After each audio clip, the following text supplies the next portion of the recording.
গতিকে ৰাজনীতি বিজ্ঞানৰ আজিৰ প্ৰথম যিটো অধ্যায় এইটো আমি আৰম্ভ কৰিম। মূল বিষয়বস্তু আছে ভাৰতীয় সংবিধানৰ কথা আছে, সংবিধানৰ খচৰাৰ কথা আছে,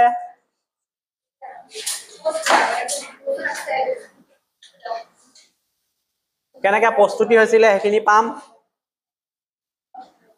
বৰ্ডলৈ সকলোৱে চোৱা।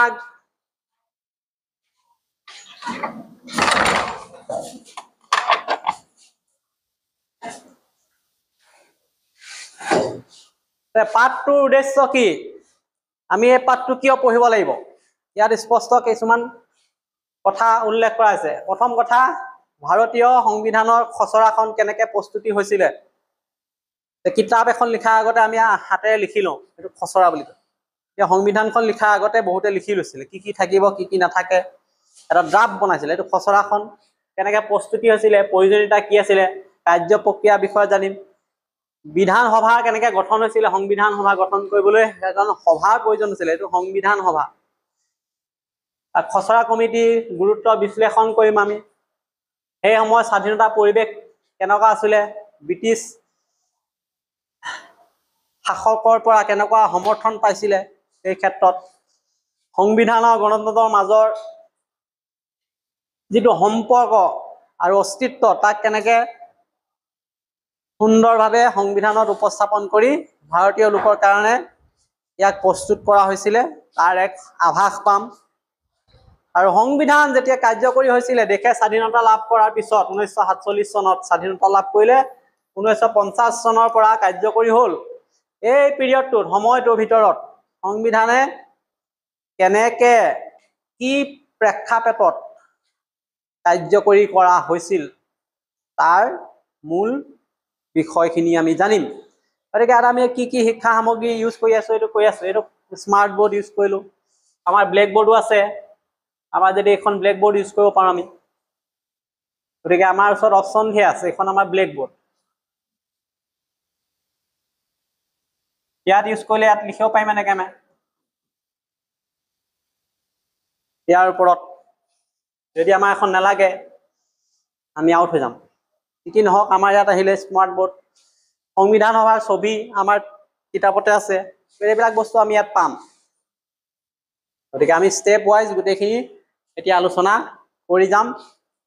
আৰু মূল বিষয়বস্তুলৈ আমি এতিয়া আহিছোঁ।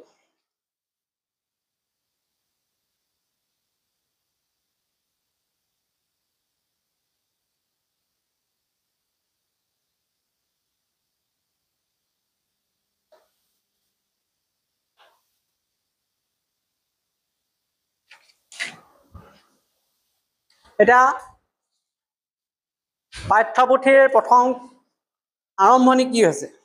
প্ৰায় 2টা শতিকা, অৰ্থাৎ 1757 পৰা 1947 চনলৈ ব্ৰিটিছৰ অধীনত থকা ভাৰতবৰ্ষই 1947 চনৰ 15 আগষ্ট তাৰিখে স্বাধীনতা লাভ কৰাৰ লগে লগে বিশ্বৰ এখন বৃহৎ গণতান্ত্ৰিক ৰাষ্ট্ৰ হিচাপে আত্মপ্ৰকাশ কৰিলে। 2টা শতিকা, শতিকা মানে 100 বছৰ গেপ, 200 বছৰ তাৰমানে 2টা শতিকা।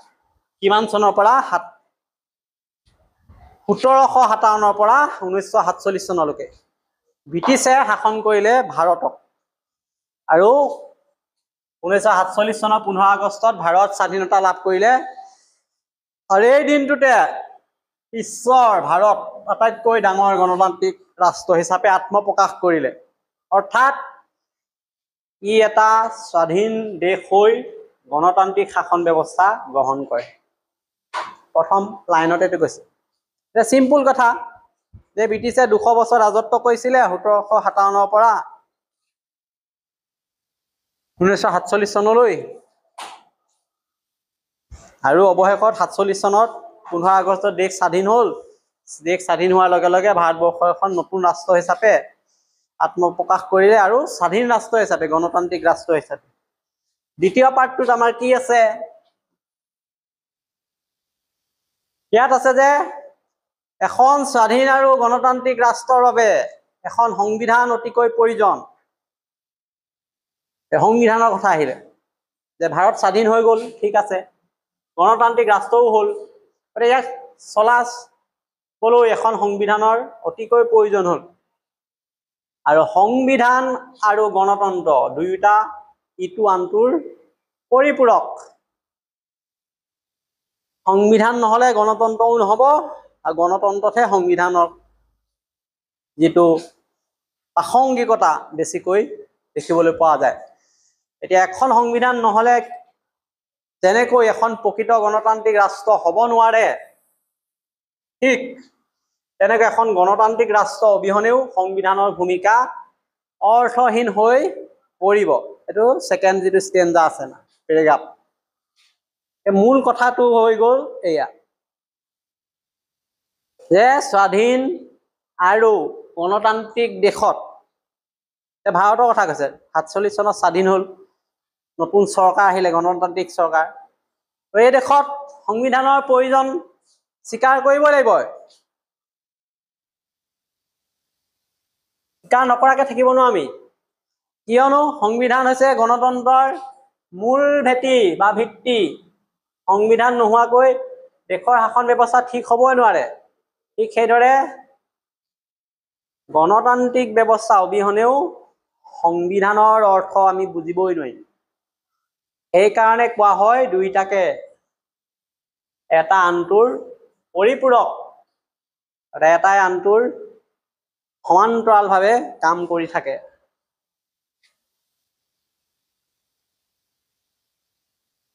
এইডোখৰ এতিয়া বেছি জৰুৰী দেই, আমি যিটো চাম এতিয়া 3 নম্বৰ ষ্টেঞ্জাটো। আমি পাঁচটা লাইন লৈছো, এটা স্তবক বনাই আলোচনা কৰিছো। স্বাধীনতা লাভ কৰাৰ আগতেই, 1947 চনত স্বাধীনতা লাভ কৰিলে ভাৰতে, তাৰ আগতেই কৈছে আমাৰ দেশত সংবিধান প্ৰণয়নৰ প্ৰস্তুতি আৰম্ভ হৈছিল।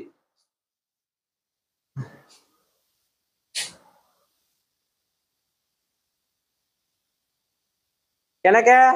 1945 চনৰ জুলাই মাহত,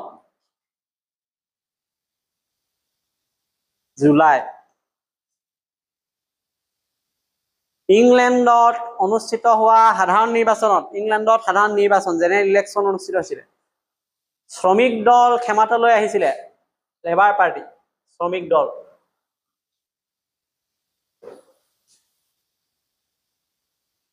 আমি কৈছো ইংলেণ্ডত দুটা পাৰ্টি আছে, শ্ৰমিক দল, লেবাৰ পাৰ্টি, আৰু এটা কনজাৰভেটিভ পাৰ্টি। এই শ্ৰমিক দল যেতিয়া ক্ষমতালৈ আহিলে, তাৰ পিছতে নতুন চৰকাৰে ভাৰতক স্বাধীনতা দিয়াৰ সিদ্ধান্ত ললে। শ্ৰমিক দলে সিদ্ধান্ত ললে যে ভাৰতক 200 বছৰ শাসন কৰি আছে ব্ৰিটিছে, নানা কৌশলেৰে শোষণ কৰি আছে।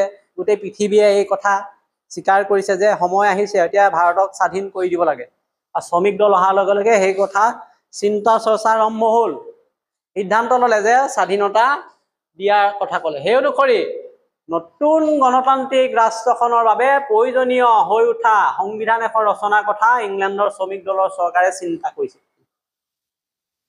সেইকাৰণে কৈছে দেশে স্বাধীনতা লাভ কৰাৰ আগতেই প্ৰস্তুতি হৈ গ'ল, সংবিধান এখন যে ভাৰতৰ লাগিব ভৱিষ্যতে। সেইকাৰণে 45 চনৰ সাধাৰণ নিৰ্বাচনত শ্ৰমিক দল জয়ী হোৱাৰ পিছত, শ্ৰমিক দল আছিলে উদাৰ, ভাৰতীয় লোকৰ প্ৰতি অলপ সহানুভূতিশীল আছিল। তেওঁলোকে ভাবিলে যে ভাৰতক স্বাধীন কৰি দিয়া হ'ব আৰু পৰৱৰ্তী সময়ত ভাৰতৰ কাৰণে এখন সংবিধানৰ প্ৰয়োজন কথা ক'লে। গতিকে ব্যাখ্যাবিলাক আমি একেবাৰে চিম্পুলকে কৰা আছে ইয়াত। ভাৰত স্বাধীন হোৱাৰ আগতে সংবিধান ৰচনাৰ কাম আৰম্ভ হৈছিল। 45 চনৰ জুলাই মাহত ইংলেণ্ডত হোৱা সাধাৰণ নিৰ্বাচনত শ্ৰমিক দল ক্ষমতালৈ আহে। নতুন চৰকাৰে ভাৰতক স্বাধীনতাৰ লগতে এখন নতুন সংবিধান দিয়াৰ কথা চিন্তা চৰ্চা কৰিলে।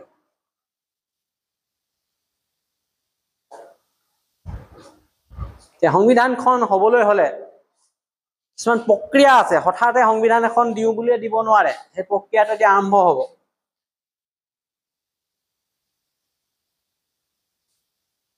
এইটো দৰকাৰী।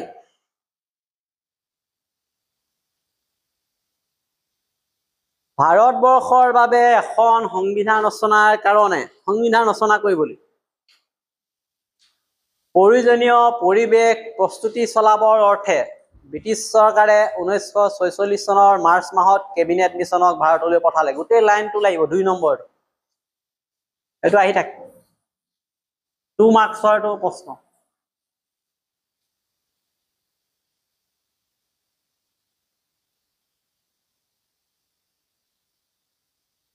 প্ৰশ্নটো হ'ল যে কেবিনেট মিছন কেতিয়া আহিছিলে, কিয় আহিছিল? তেতিয়া ক'ব লাগিব ভাৰতবৰ্ষৰ বাবে এখন সংবিধান ৰচনা কৰাৰ কাৰণে প্ৰয়োজনীয় পৰিৱেশ প্ৰস্তুতি চলাবৰ অৰ্থে ব্ৰিটিছ চৰকাৰে 1946 চনৰ মাৰ্চ মাহত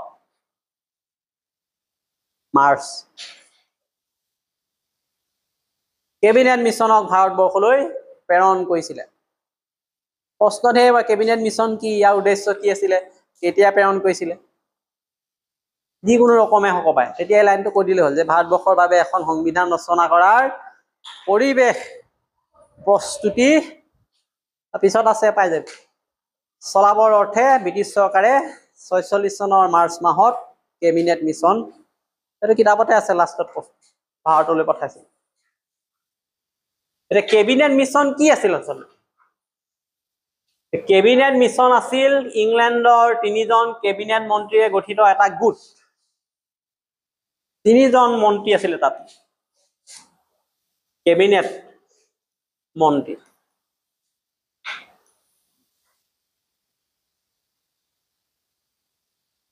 গতিকে আমি একেবাৰে ক'ব পাৰো এতিয়া ভাৰতৰ সংবিধান প্ৰস্তুত কৰাৰ বাবে প্ৰয়োজনীয় প্ৰস্তুতি গঢ়াৰ উদ্দেশ্যে 46 চনৰ মাৰ্চ মাহত ইংলেণ্ডৰ চৰকাৰে কেবিনেট মিছন ভাৰতলৈ পঠায়। এই মিছনত 3জন কেবিনেট মন্ত্ৰীৰে গঠিত এটা গোট আছিলে। ই কি কৰিব? সংবিধান সভা গঠন, ভাৰতৰ ভৱিষ্যত ৰাজনৈতিক দিশ নিৰ্ধাৰণৰ দায়িত্ব লৈছিল। সংবিধান সভা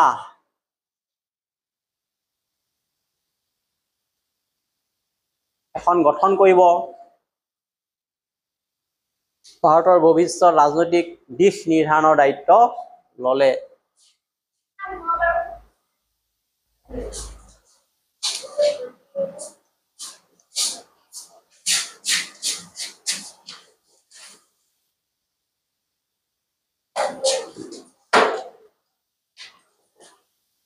কেবিনেট মিছন পালো।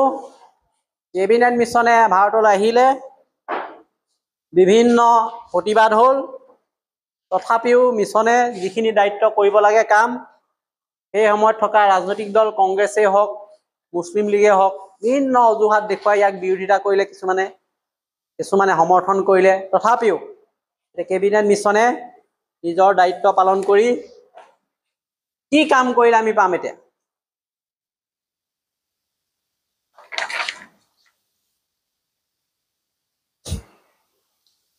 এই কেবিনেট মিছনৰ তৎপৰতাত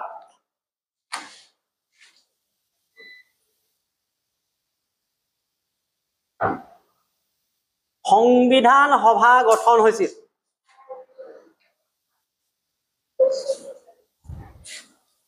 কেবিনেট মিছনে কি কৰিলে? এখন সংবিধান সভা গঠন কৰিলে। প্ৰথম কাম। সভাখন অনুষ্ঠিত হলে নহব, অধিৱেশন হব লাগিব। আৰু ইয়াৰ প্ৰথমখন বৈঠক বহিলে 1946 চনৰ 9 ডিচেম্বৰত। কেবিনেট মিছন ভাৰতলৈ আহিলে 46 চনত মাৰ্চ মাহত। এপ্ৰিল, মে, জুন, জুলাই, আগষ্ট 6 মাহ পিছত বা 9 মাহ পিছত 9 ডিচেম্বৰত ইয়াৰ বৈঠক হ'ল, প্ৰথম বৈঠক। ঠিক কৰিলে, এখন সংবিধান সভা গঠনৰ কথা ক'লে। আৰু এইটো আহিব, এই সংবিধান সভাৰ যিখন বৈঠক হৈছিলে, প্ৰথম বৈঠকত কোনে সভাপতিত্ব কৰিছিল? জ্যেষ্ঠ সদস্য এইজন, সচ্চিদানন্দ সিনহা। সাধাৰণ এখন সভা হৈছিল।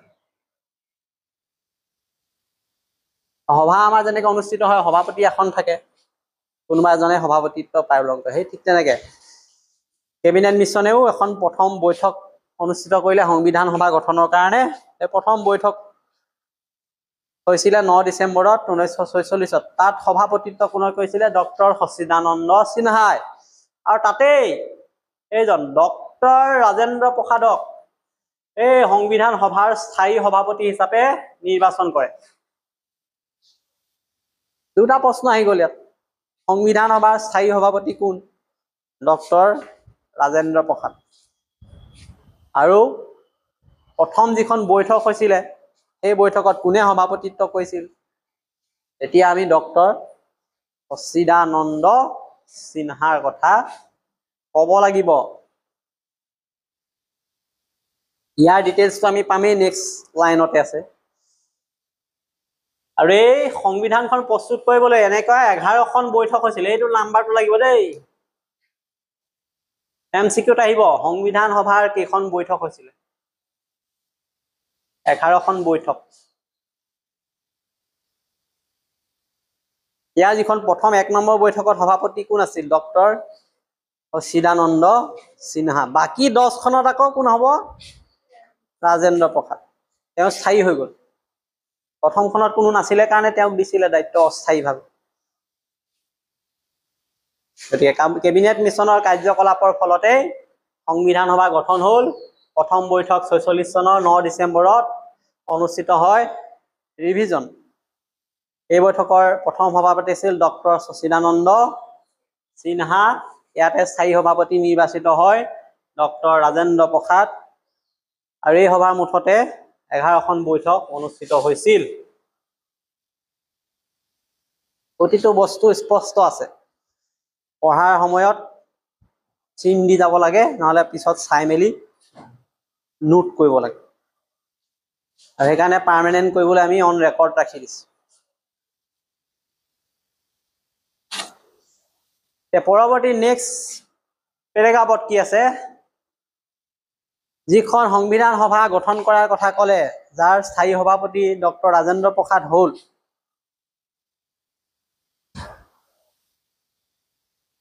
এই সংবিধান সভাখনে 29 আগষ্টত এখন খচৰা কমিটি গঠন কৰে।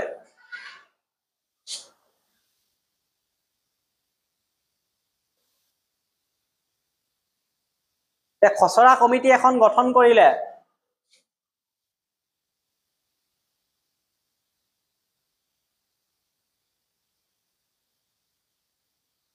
ইয়াত থাকিব সংবিধান সভা। ডক্টৰ ৰাজেন্দ্ৰ প্ৰসাদ আছে ইয়াত। তেওঁ সভাপতিহে, তেওঁতো নিলিখে, বেলেগক দায়িত্ব দিব। সেইকাৰণে এখন খচৰা কমিটি বনাই দিছে। ইয়াত কমিটি মেম্বাৰ থাকিব বহুত। তেওঁলোকে এটা ড্ৰাফ্ট লিখিব সংবিধানত, যে প্ৰথম পাৰ্টত কি থাকিব, ছেকেণ্ড পাৰ্টত কি থাকিব, চব ঠিক কৰি দিছে। খচৰা কমিটি গঠন কৰি দিলে। গতিকে খচৰা কমিটিখন গঠন কৰিলে 29 আগষ্টত 47 চনৰ। তাতো এজন লাগিব চোৱা চিতা কৰিবলৈ মানুহ। 7জন বিশেষজ্ঞ লৈ গঠিত হৈছে।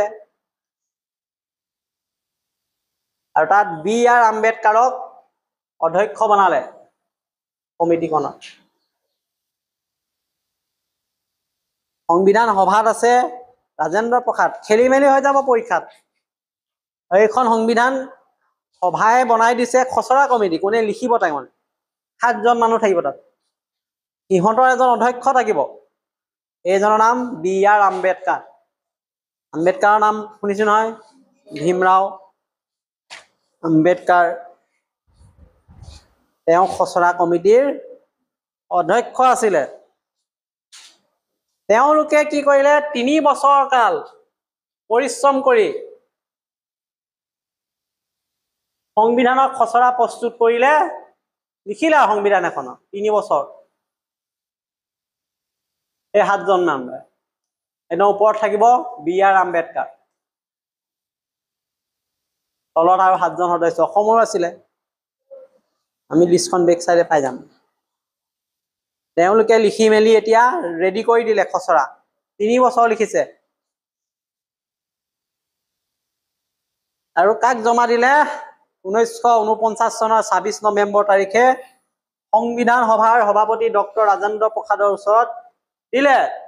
আমি কৈছো যে ৰাজেন্দ্ৰ প্ৰসাদে একদম সংবিধান সভাৰ ওপৰত আছে।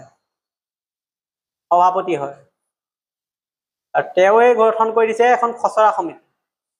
খচৰা সমিতিৰ ওপৰত আছে অধ্যক্ষ B.R. আম্বেদকাৰ। ইহঁতে লিখি মেলি 3 বছৰ দিন লাগিলে আৰু লিখি 1949 চনৰ 26 নৱেম্বৰত জমা দি দিলে লিখি পেলাই। কাক দিব লাগিব? সংবিধান সভাক দিব লাগিব। সংবিধান সভাৰ সভাপতিক দিব লাগিব। সংবিধান সভাৰ সভাপতি ডক্টৰ ৰাজেন্দ্ৰ প্ৰসাদৰ ওচৰত দাখিল কৰিলে। ৰাজেন্দ্ৰ প্ৰসাদে পালে কপিটো, খচৰা কপি, লগালগ চাইন মাৰিলে, স্বাক্ষৰ কৰিলে। সেইদিনাই ৰাজেন্দ্ৰ প্ৰসাদে এই সংবিধানৰ খচৰা প্ৰতিলিপিত স্বাক্ষৰ প্ৰদান কৰাৰ লগে লগে কি হৈ গ'ল? ভাৰতবৰ্ষ এখন নিজাকৈ সংবিধান লাভ কৰিলে। তাৰিখটো 26 নৱেম্বৰ 1949 চন। সেইকাৰণে 26 নম্বৰটো সংবিধান দিৱস পালন কৰে। আমি যে প্ৰস্তাৱনাটো পাঠ কৰোঁ, আমি ভাৰতীয় জনগণে ভাৰতবৰ্ষ এখন গণতান্ত্ৰিক গণৰাজ্য, ইয়াত আছে সেইটো। এতিয়া প্ৰক্ৰিয়াটো কেনেকে আৰম্ভ হৈছে? হঠাতে হোৱা প্ৰক্ৰিয়া নহয়, এটা দীঘলীয়া প্ৰক্ৰিয়া, ষ্টেপ আহি আছে।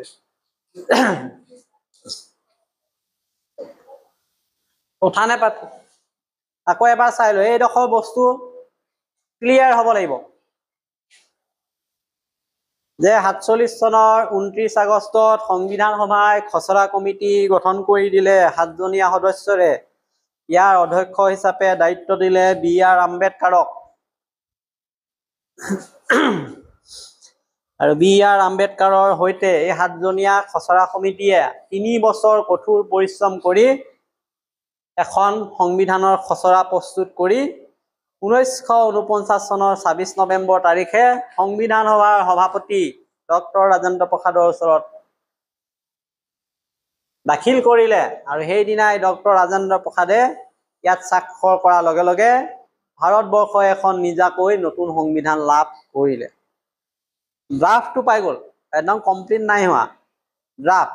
ইয়াৰ পিছত অলপ শুধৰণি কৰি পাব্লিছ হ'ব। এতিয়া দিছে ইয়াত পৰৱৰ্তী লাইনত। কিন্তু নানান প্ৰশাসনিক আনুষংগিক অসুবিধা আহিলে। নতুন সংবিধানখন যদিও আমাক দিলে 49 চনৰ 26 নৱেম্বৰতে, কিন্তু কেতিয়া পাই কাৰ্যকৰী হ'ল? 1950 চনৰ 26 জানুৱাৰী তাৰিখেহে বলবৎ কৰা হ'ল। এই তাৰিখটো আহিব, ভাৰতীয় সংবিধানখন কেতিয়াৰ পৰা কাৰ্যকৰী হৈছে? 1950 চনৰ 26 জানুৱাৰী।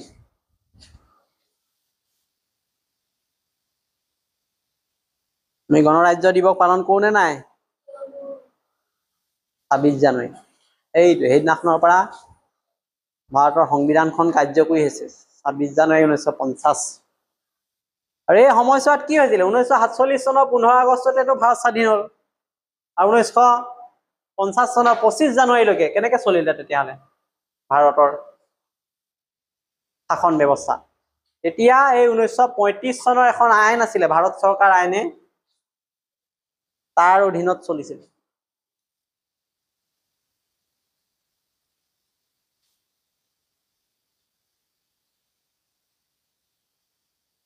মূল কথাটো যে প্ৰশাসনিক কিছুমান অসুবিধা আহিছিলে বা অন্যান্য অসুবিধাৰ কাৰণে যদিও ৰাজেন্দ্ৰ প্ৰসাদে 26 নৱেম্বৰতে চহী কৰিছিলে সংবিধানখন, 50 চনৰ 26 জানুৱাৰীৰ পৰাহে ইয়াক বলবৎ হ'ল।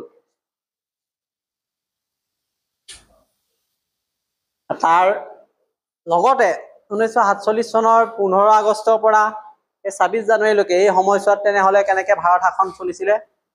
1935 চনৰ এখন আইন, ভাৰত শাসন আইনৰ যোগেদি। গতিকে এই দশলৈকে আমি এই কথাকেইটা পালো।